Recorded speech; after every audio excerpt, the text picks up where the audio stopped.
มันนี้จะเฮ็ดซุปผักกินมันนี้นะได้ผักสดๆมาตั้งแต่วันเสาร์เลยผักคาดเลยมั้งยอดหมักบวบอะไรยอดหมักบวบยอดงามอ่อนๆผักบง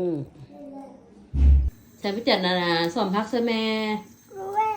เช่นยังกินลูก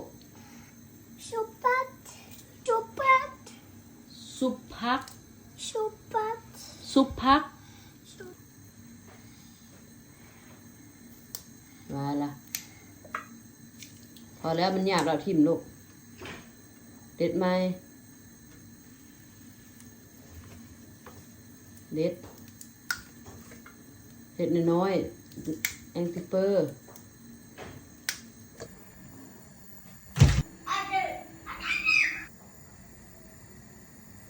กินดีๆลูก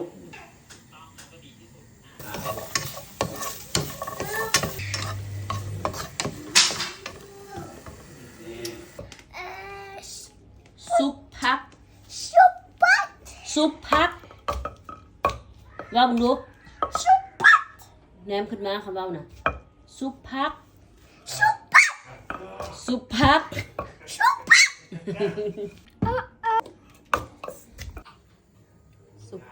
อันนี้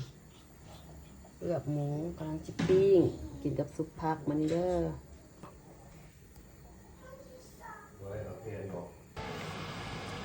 แล้วก็ยิสุกเด้อก็เห็นความจริงแล้วบัดนี้